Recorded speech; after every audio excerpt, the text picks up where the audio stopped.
하나님 감사합니다. 부족한 이 종을 이 귀한 자리에 서게 하시니 감사합니다.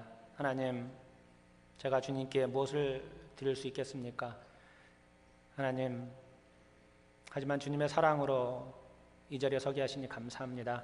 하나님 아버지, 주의 말씀을 전하라고 합니다. 저에게 담대함을 허락하시고, 아버지 하나님, 한 말씀이 선포될 때마다 하나님, 주의 백성들의 마음이 쪼개져서 하나님을 바로 알며 하나님을 섬기는데 부족함이 없게 도와주시고, 하나님의 사랑과 놀라운 은혜가 그들의 삶 속에, 가정 속에, 그들의 사업 속에, 직장 속에 나타나게 도와주실 주여 간절히 기도드립니다. 오직 은혜로만 살 수 있는 저희가 되길 원하는데, 이 말씀을 통해서 하나님 오직 은혜로 설 수 있는 저희 모두가 될 수 있도록 아버지께서 축복하시고 인도하여 주시옵소서. 예수님 받들어 기도드렸습니다. 아멘. 오직 은혜, 오직 은혜입니다. 하나님의 은혜, 예수 그리스도의 은혜는 넘치도록 우리에게 부어주신 은혜는 우리를 살아가게 하는 원동력이요, 우리를 있게 하는 그 존재 그 자체입니다. 오늘 설교는 저의 간증으로 시작을 하려고 합니다. 제가 은혜라는 설교를 준비하는데 제 삶이 머리부터 발끝까지가 하나님의 은혜인 것 같습니다. 하나님의 은혜 없이는 제가 이 자리에 설 수도 없고, 하나님의 은혜 없이는 제가 내일도 설 수 없을 거라고 저는 생각을 하고 그렇게 장담할 수 있습니다. 저는 굉장히 어려운 가정 환경에서 자라났습니다. 제가 태어나기도 전에 아버지께서 뇌졸중으로 쓰러지셔서 갑자기 돌아가셨습니다. 그래서 유복자로 저는 태어났습니다. 어머니가 젊은 나이에 갓 태어난 저와 또 저보다 몇 살 많은 누나를 데리고 살 길이 너무나 막막했습니다.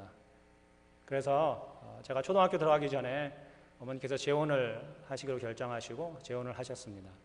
그래서 어렸을 때부터 재혼 가정의 어려움을 겪으면서 살았습니다. 평탄치 않는 그런 가정 살림과 가정의 환경들 때문에 여러 가지 어려움이 많았고요. 그 당시에는 지금은 약간 다르고 또 재혼한 가정들이 많아서 여러 가지 환경이 그 당시보다 많이 날 줄이라 저는 생각을 하는데, 학교에 가서도 말을 못하고 어떻게 처신을 해야 될지 모르는 그런 어려운 환경들이 굉장히 많이 있었습니다. 제일 힘들었던 것은 학교에 다닐 때 호적이 없는 거예요. 호적을 올릴 수 있는 그런 사람이 없었습니다. 그래서 학교에서 호적 떼와라, 뭐를 하라 할 때 그게 너무나 큰 저는 상처가 됐습니다. 근데 어렸을 때는 철이 없고 아무것도 알지 못하기 때문에 잘 모르고 그렇게 자랐습니다. 또 재혼 가정이다 보니까 그 안에서 많은 갈등들이 있었습니다. 해결하지 못하는 갈등들, 특히 자녀 교육 문제들, 여러 가지 어려움들이 굉장히 많았는데요. 그런 환경 속에서 자라다가 미국으로 이민을 오게 됐습니다. 미국에 이민을 왔는데 저는 아직까지도 제 머릿속에 마치 어제 있었던 일처럼 뚜렷하게 기억나는 게 하나 있습니다. 그것은 어머니께서 저에게 부르시더니 어린 저를 놓고 말씀을 하시는데 간단하게 말씀하셨습니다. 내가 미국을 가기로 결정한 것은 너가 공부를 하는데 도와주기를 위한 것이다 라고 얘기하셨어요. 그러니까 나 때문에 가신다는 거죠. 저 때문에 제가 공부를 시키기 위해서 가신다는 것이었어요. 저는 그 마음을 너무나 잘 알았습니다. 어머니의 간절한 마음이겠죠. 그래서 그 어머니의 마음을 알고 열심히 공부를 했습니다. 공부도 많이 했습니다. 그것은 제 개인적인 욕심이라는 것보다는 어머니를 기쁘게 하는 것은 그거라고 저는 생각을 했습니다.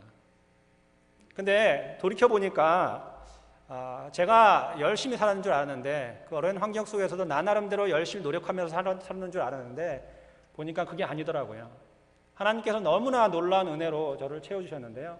제가 어려운 시기를 겪을 때마다 주위에 많은 집사님들, 권사님들 저를 위해서 너무나 기도 많이 해주셨고요. 또 제가 고민되고 힘들고 어려울 때는 밤새도록 제 고민을 들어주신 분들도 계셨고요.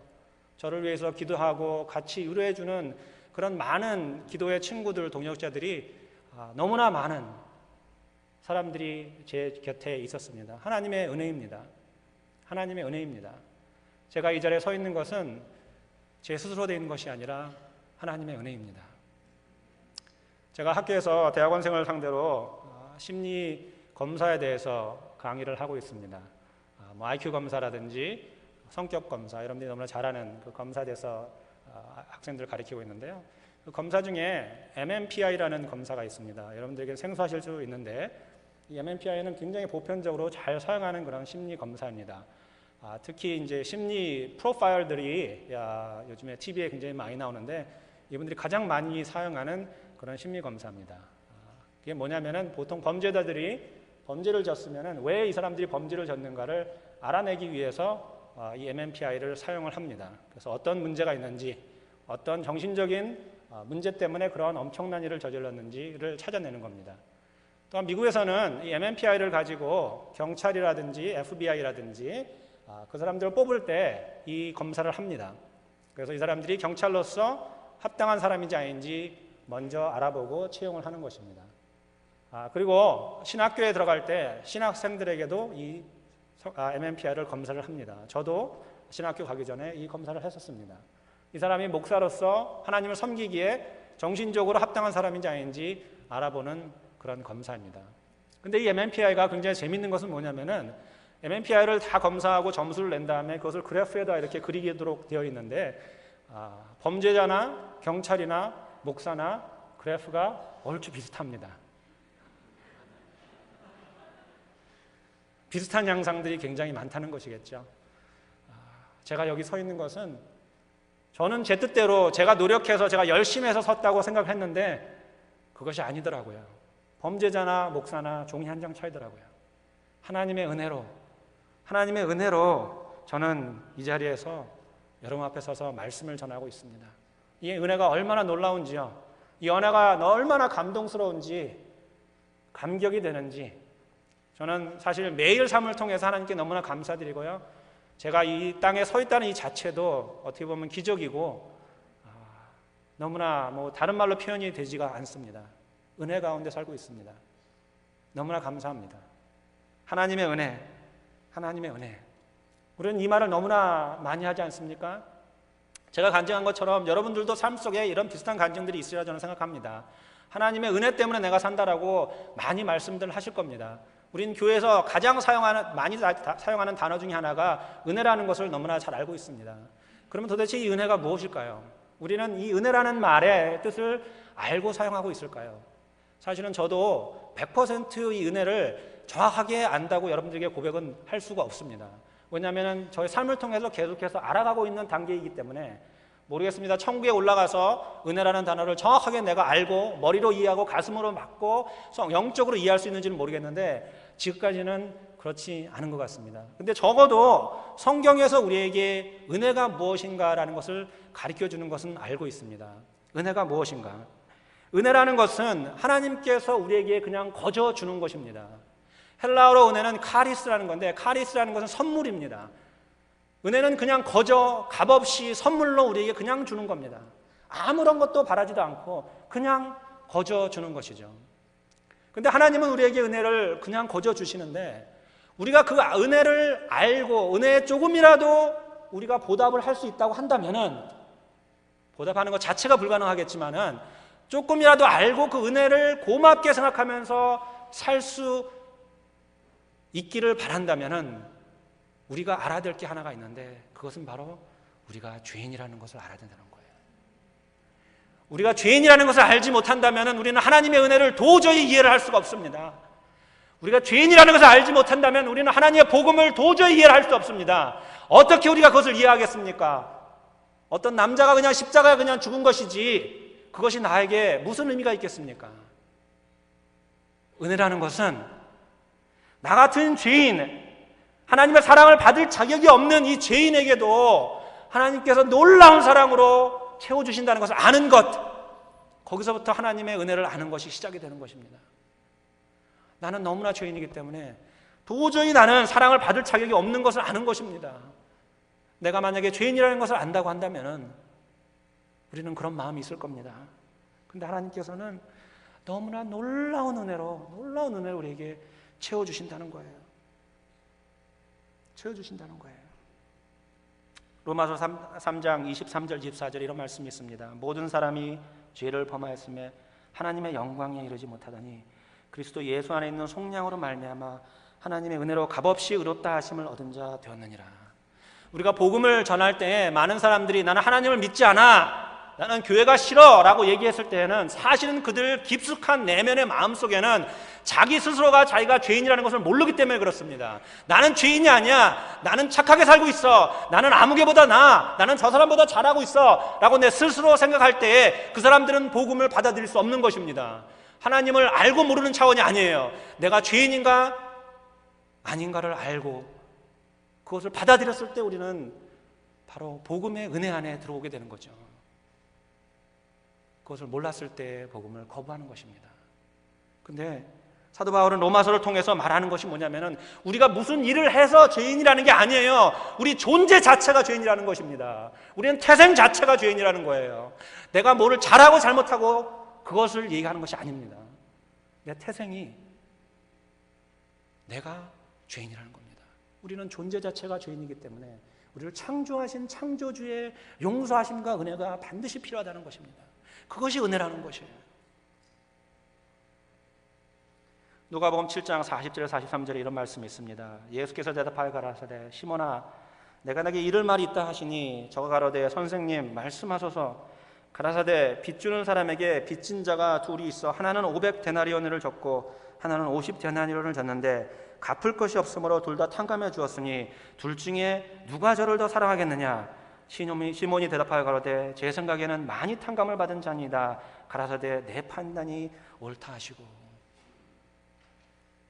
이 누가복음에서 배울 수 있는 것은 뭐냐면요, 여러분과 제가 내가 더 죄인입니다, 내가 옆 사람 있는 사람보다 더 죄인입니다라고 고백을 할 때에는 하나님의 은혜가 더 커지는 거예요.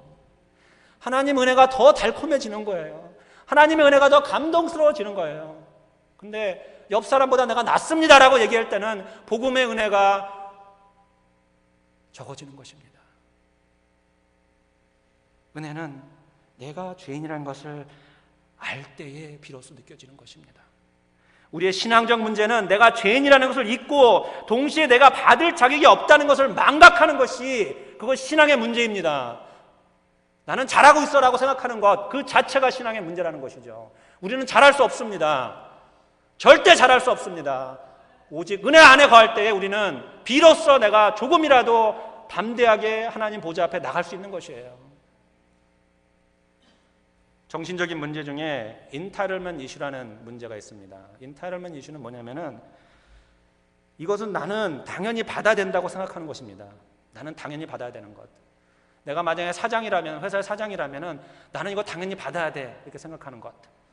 내가 집에 아버지라 그러면 나는 이거 당연히 받아야 돼. 내가 집에 어머니라면 나는 이거 당연히 받아야 돼. 남편이라면 나는 이거 당연히 받아야 돼. 아내라면 나는 당연히 받아야 돼. 이렇게 당연시 여기는 것들을 인타일먼트 이슈라고 합니다.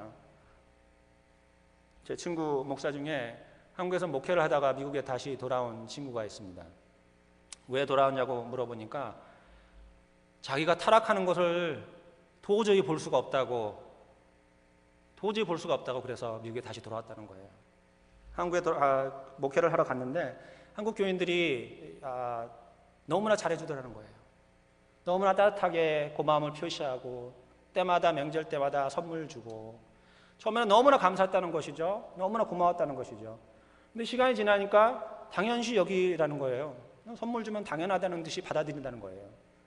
근데 그게 도가 조금 더 넘어쳐가지고 어느 순간까지 왔냐면은 선물을 안 주니까 화가 나더라는 거예요. 화가. 그때 자기가 이 목사가 타락을 하는구나를 느꼈다는 거예요. 목사가 타락을 하는구나. 이러면 안 되겠다. 그래서 한국 목회 접고 미국에 돌아왔다는 거예요. 제가 너무 두려웠다는 거예요. 우리는 그렇지 않습니까? 내가 죄인이라는 것을 잊고 동시에 내가 받을 자격이 없다는 것을 망각하면서 우리는 은혜를 당연시 여긴다는 것. 하나님이 당연히 나한테 은혜를 내려줘야지. 내가 이렇게 기도했는데 난 당연히 받아야지 내가. 그건 은혜가 아닙니다. 감사하는 마음이 없고 감동적인 마음이 없고 고마움이 없는 그 마음은 은혜를 받는 마음이 아니에요. 우리는 은혜를 너무나 값싸게 그냥 함부로 나동 걸린 듯 하는 그런 생활을 하지 않습니까? 죄를 지어놓고 하나님이 용서해 주시면 돼. 하나님 다 용서해 주셨잖아. 너 구원 받았는데 이러면 됐지. 죄를 지었는데도 불구하고 죄에 대한 죄책감이 없는 거예요. 그렇지 않습니까? 저도 그렇다니까요. 죄를 지었는데 죄책감이 없어요. 뭔가 굉장히 큰 잘못을 하고 있는 것입니다. 고린도후서 6장 1절에 사도 바울이 이렇게 얘기했습니다. 우리가 하나님과 함께 일하는 자로서 너희를 권하노니 하나님의 은혜를 헛되이 받지 말라. 하나님의 은혜를 헛되이 받지 말라. 죄를 지었으면 죄에 대한 회개가 있어야 됩니다. 죄를 지었으면 죄에 대한 회개가 있어야 됩니다. 우리 마음 찢어지는 애통하는 마음이 있어야 됩니다. 제가 그래서 여러분들에게 자주 얘기하는 것이 이 성전에 들어왔을 때 여러분은 애통하는 눈물을 흘려야 된다는 것입니다. 회개하는 눈물을 흘려야 되는 거예요. 그것이 은혜를 아는 하나님의 아들, 딸들의 모습인 것입니다. 덤덤하게 왔다가 덤덤하게 가는 것, 그것은 은혜를 모르는 자가 하는 일입니다. 내가 진정히 하나님의 은혜를 안다고 한다면은 하나님 전에 들어왔을 때부터 눈물을 흘리고 간절한 마음으로 예배를 드리고 돌아가야 되는 그런 모습이 있어야 된다는 거예요. 그것이 은혜를 아는 사람 행동입니다. 로마서 6장 1절 2절에는 그런즉 우리가 무슨 말을 하리요 은혜를 더하게 하려고 죄에 거하겠느냐 그럴 수 없느니라. 죄에 대하여 죽은 우리가 어찌 그 가운데 더 살리요. 죄는 지으면 안 되는 것입니다. 특히 은혜 안에 거하는 사람들은. 예수님은 율법을 폐하기 위해서 오신 게 아니에요. 율법을 완성하기 위해서 오신 겁니다. 은혜는 율법을 완성한 겁니다. 그 말은 무슨 말이냐면은 그게 전제가 됐다는 거예요. 우리는 모두는 율법을 다 지킬 줄 아는 거예요. 하지만 율법에서 자유해지는 것입니다. 하나님께서 우리를 믿는 거예요.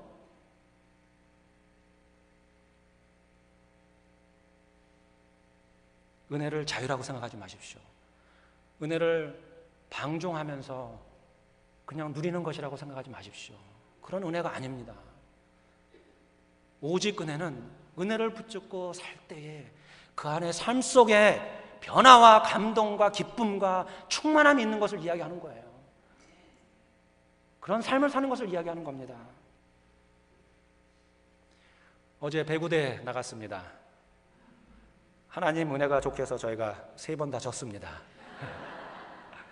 열심히 했는데 졌습니다. 배구를 즐기기 위해서는 배구의 규칙을 잘 지켜야 됩니다. 배구의 규칙을 잘 지키지 못하면 배구를 즐길 수가 없어요. 모든 운동 경기는 다 그렇습니다. 규칙을 잘 지키면 그 안에서 기쁨이 일어나는 거예요. 우리가 하나님의 규칙을, 하나님의 말씀을 잘 지켰을 때 우리는 그 안에서 은혜의 기쁨과 충만함을 누릴 수 있는 것입니다. 율법을 폐하러 온 것이 아니에요. 완성하신 겁니다. 하나님의 말씀을 지키는 그런 여러분들이 되시길 바랍니다. 보네퍼 목사님 이렇게 얘기했습니다. 값싼 은혜란 용서받은 것만 강조하고 용서받은 자의 윤리적 책임은 도외시하는 것이다.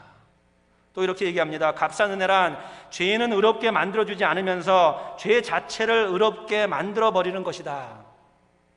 그리고 또 보네퍼 목사님 계속해서 이런 말씀하십니다. 우리 교인들은 마치 독수리처럼 값싼 은혜라는 시체 주변에 모여들었습니다. 그리고 거기서 독을 들이마셨습니다. 그 독은 그리스도를 따르는 삶을 죽여버리고 말았습니다. 여러분 기억하십시오. 받은 우리는 공짜로 받았지만 준 사람은 그 뒤에 이 십자가라는 엄청난 형틀에 자기 아들을 못 박아 죽였다는 것을, 이 엄청난 사실을 여러분들은 잊어버리시면 안 됩니다. 그것이 바로 은혜인 것이에요.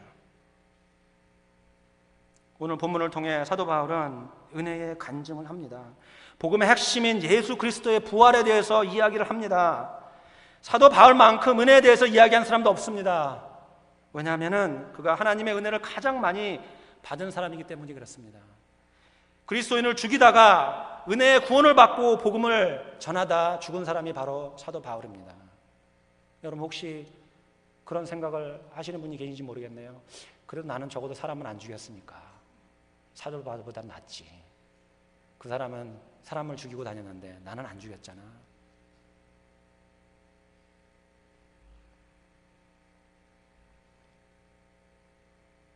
하나님 앞에 은혜를 받기 위해서, 은혜를 사모하기 위해서는 복음의 핵심을 잘 이해하셔야 되는데요. 그 핵심의 3가지를 여러분들에게 간략하게 말씀을 드리려고 합니다. 오늘 9절과 10절을 다시 한번 읽어드리겠습니다. 나는 사도 중에 지극히 작은 자라. 내가 하나님의 교회를 핍박하였으므로 사도라 칭함을 받기에 감당치 못할 자로다. 10절에 그러나 나의 나된 것은 하나님의 은혜로 된 것이니 내게 주신 그의 은혜가 헛되지 아니하여 내가 모든 사도보다 더 많이 수고하였으나 내가 아니요 오직 나와 함께 하신 하나님의 은혜로다. 아멘. 첫 번째 사도 바울의 은혜의 고백은 바로 이렇습니다. 구원에 감사하는 은혜. 그런 은혜의 고백이 우리에게 있어야 됩니다. 구원에 감사하는. 10절에 보면은 그러나 내가 나된 것은 하나님의 은혜로 된 것이니, 그러나 내가 나된 것은 하나님의 은혜로 된 것이니, 그러나 나된 것은 하나님의 은혜로 된 것이니, 그러나 여러분이 된 것은 하나님의 은혜로 된 것이니, 그게 사도 바울의 첫 번째 고백입니다. 은혜의 고백입니다. 고대 사회는요, 어떤 사람이 살인을 하게 되면은 그 살인자를 벌하는 방법 중에 하나가 그 살인자와 죽은 시체를 하나로 꽁꽁 묶어가지고 길에다 버리는 겁니다. 그러면 어떤 현상이 일어나냐면은 죽은 시체가 썩어가면서 같이 묵힌 그 살인자의 몸도 같이 썩어가면서 서서히 죽어가는 거예요. 그걸 보고 사망의 몸이라고 합니다. 사망의 몸. 사도 바울이 로마서 7장 24절에 그 말을 사용을 합니다. 뭐라고 얘기했냐면은 오라 나는 곤고한 사람이로다. 이 사망의 몸에서 누가 나를 건져내랴. 오라 나는 곤고한 사람이로다. 이 사망의 몸에서 누가 나를 건져내랴. 우리는 모두 다 사망의 몸에 있는 겁니다. 누가 이 사망의 몸에서 건져내릴까요? 사도 바울이 대답을 합니다. 에베소서 2장 8절에 너희가 믿음을 통해 은혜로 구원을 받았나니 그것은 너희 자신에게 난 것이 아니요 하나님의 선물이라. 우리의 구원은 하나님의 은혜의 선물입니다. 너무나 값비싼 선물입니다. 나는 사망의 몸인데, 나는 죽어서 썩어가는 그런 몸인데 하나님의 은혜로, 그 은혜로 우리는 구원을 받았습니다. 여러분 조선 왕조 또는 뭐 옛날 사극 드라마를 보시면은 이런 장면을 가끔 보셨을 겁니다. 아버지 왕이 일찍 죽으면은 이제 어린 왕이 이제 왕을 물려받습니다. 그런데 어린 아이니까 이제 제대로 정치를 못하니까 그 뒤에다가 발을 쭉 내리고서는 어머니가 앉아가지고 수염청정을 합니다. 그래서 아이는 그냥 거의 허수아비처럼 앉아 있고 뒤에 아이의 엄마가 정치를 하는 것이죠. 근데 뭐 왕이 어리니까 어린아이 짓을 할 게 아니겠습니까? 장난도 치고 실수도 하고 그래서 잘못도 하고. 그러면은 왕이 잘못하면 누가 벌을 받을까요? 옆에 졸졸졸 쫓아다니는 내시가 벌을 받죠. 매도 맞기도 하고 감옥에 들어가기도 하고. 자기는 잘못한 거 없는데 왕은 잘못 모셨다는 그 이유 하나만으로도 벌을 받습니다. 근데 세상의 이치는 그게 너무나 당연한 겁니다. 왜냐하면 자기 할 도리를 잘 못했기 때문에 벌을 받는 건 당연한 거예요. 근데 하나님은 이 발상을 완전히 뒤집으셨어요. 하나님은 이 발상을 완전히 뒤집으셨는데 종이 잘못했는데 자신의 아들을 십자가에 죽이신 거예요. 종이 잘못했는데, 내시가 잘못했는데 왕을 죽인 겁니다. 그게 구원이에요. 내시가 잘못했는데 왕을 죽인 거예요. 내가 잘못했는데 자기 아들을 죽인 겁니다. 인간의 생각으로는 도저히 납득이 안 되는 그런 행함을 하신 게 바로 구원의 하나님이신 거예요. 그게 은혜인 겁니다. 사도 바울이 그 은혜의 고백을 하는 거예요. 두 번째로 사도 바울이 고백하는 것은 뭐냐면은 은혜의 수고에 대한 고백입니다. 더 많은 노력을 해야 된다고 얘기합니다. 10절에 보면은 내게 주신 그의 은혜가 헛되지 아니하여 내가 모든 사도보다 더 많이 수고하였으나. 사도 바울은 자기가 은혜를 입었기 때문에 더 많이 수고한다고 그랬습니다. 우리가 죄인이라는 걸 알았기 때문에 더 많이 회개를 해야 되고 더 많이 경건한 삶을 살아야 됩니다. 우리의 삶은 성화의 삶을 사는 것이죠. 예수 그리스도를 닮아가는 삶을 사는 것이죠. 그것이 우리가 해야 될 본분이고 도리가 아니겠습니까? 우리의 삶은 좁은 길로 가는 거예요. 좁은 길로. 너무나 어려운 삶이죠. 좁은 길로 가는 것이. 거룩한 삶을 사는 것이니까. 제가 뉴욕에 간 적이 있는데요. 뉴욕에 가면은 뉴욕 한복판을 걸어 지르는 길이 하나 있습니다. 브로드웨이라는 길이 있습니다. 너무나 유명한 길이죠. 브로드웨이라고 얘기를 하는데 영어로 말하니까 너무 멋져 보이잖아요. 브로드웨이. 근데 한국말로 그냥 표현하면 넓은 길입니다. 넓은 길. 예, 넓은 길이에요. 이 브로드웨이 넓은 길 주위에는 세상이 줄 수 있는 죄 안에 거할 수 있는, 타락할 수 있는 모든 요소들이 다 있습니다. 이 넓은 길 주위에는 다 있습니다. 자본주의가 보여줄 수 있는 타락한 그런 삶의 형태들을 다 볼 수 있는 것들이 그 브로드웨이 주변 길에 있는 일들입니다. 근데 성경에는 좁은 길로 가라. 좁은 길로. 그럼 넓은 길, 쾌락의 길로 가는 것이 아니라 좁은 길로 가라고 우리에게 이야기를 해주시고 계시는 거예요. 은혜는 우리를 강하게 만들어 우리로 하여금 진리를 행할 수 있는 믿음을 주시는 거예요. 그게 은혜입니다. 더 노력을 해야 됩니다. 더 많이 우리는 하나님께 나와야 됩니다. 만족하시면 안 됩니다. 지금 이 상태가 좋다고 앉으시면 안 됩니다. 일어서셔서 더 한 발짝이라도 더 예수 그리스도를 향해 더 걸어가셔야 됩니다. 여러분의 삶이 우리 새서만교회가 그렇게 걸어가야 된다는 것이죠. 그것이 바로 은혜인 것이에요. 존 파이퍼 목사님은 이렇게 말씀하셨습니다. 은혜는 우리가 지은 죄에 대한 단순한 너그러움 정도가 아닙니다. 은혜는 죄를 안 짓는 것을 가능케 하는 하나님의 선물입니다. 은혜는 단지 용서하고 끝나는 것이 아니고 변화를 가져오는 능력입니다. 은혜 안에 거할 때는 죄를 이길 수 있는 힘까지 주신다는 거예요. 은혜 안에 거하면. 세 번째, 마지막 사도 바울의 간증은 은혜의 동행입니다. 은혜의 동행. 10절 하반절에 보면은요, 내가 한 것이 아니요 오직 나와 함께 하신 하나님의 은혜로다. 예수님과의 동행, 예수님의 마음이 있습니다. 다른 사람의 그 생각하는 마음들, 다른 사람들을 바라보는 내 눈길들이 예수님의 마음을 통해서 바라본다는 것이죠. 심리학 이론 중에 거울자아 이론이라는 게 있습니다. 거울자아 이론은 뭐냐면은 내가 존경하고 내가 사랑하는 사람, 내가 굉장히 닮고 싶어하는 사람이 생각하는 대로 내 모습이 변화되는 것을 이야기하는 것입니다. 그래서 내가 엄마를 너무 좋아하면 엄마대로 내가 변화가 되는 거고요. 엄마가 원하는 대로, 아버지를 좋아하면 아버지를 원하는 대로 변화가 되는 거예요. 우리가 하나님을 사랑하고 하나님을 구세주라고 인정을 한다고 한다면, 그리고 하나님께 인정을 받기를 원하신다고 한다면 우리의 모습은 하나님이 원하시는 모습대로 변화가 되어야 되는 것이죠. 그것이 동행하는 삶인 거예요. 도스토옙스키는 이런 얘기했습니다. 누군가를 사랑한다는 말은 그를 하나님이 의도하신 모습으로 본다는 것이다. 여러분들이 하나님을 사랑한다고 하면은 그의 모습을 보고 그의 모습을 따라 동행하는 그런 삶을 사는 것이죠. 고대 사회에는요, 주인이 자기 노예를 자기 것인지 아닌 것인지 구분을 하기 위해서 몸에다가 낙인을 찍었습니다. 이건 낙인이라는 것은 뭐냐면은 인두에다가 불을 잔뜩 붙여가지고서는 몸에다가 지지는 것을 이야기합니다. 영어로는 스티그마라고 그러는데요. 우리 가슴 속에는 그 십자가의 낙인이 있어야 돼요. 우리 가슴 한복판에는 그 십자가의 낙인이 있어야 돼요. 나의 주인은 예수 그리스도다. 나의 주인은 하나님이시다. 나의 주인은 성령님이시다라는 것이, 이 낙인이, 십자가의 낙인이 우리 가슴 속에 있어야 되는 거예요. 가슴 안에. 그 누가 나를 바라봐도 그 십자가의 흔적을 봐야 된다는 것이죠. 그래서 사도 바울은 이렇게 간증합니다. 갈라디아서 6장 14절과 17절에 그러나 내게는 우리 주 예수 그리스도의 십자가 말고는 아무것도 자랑할 것이 없습니다. 그리스도의 십자가를 통해 세상은 나에 대해서 죽었고 나는 세상에 대해서 죽었습니다. 그러므로 이제부터는 나를 괴롭히지 마십시오. 내 몸에는 그리스도 예수의 흔적이 있습니다. 이것이 여러분들의 간증이 됐으면 좋겠습니다. 제가 이번 주에 이 설교를 준비하면서 저에게는 참 큰 어려움들이 있었습니다.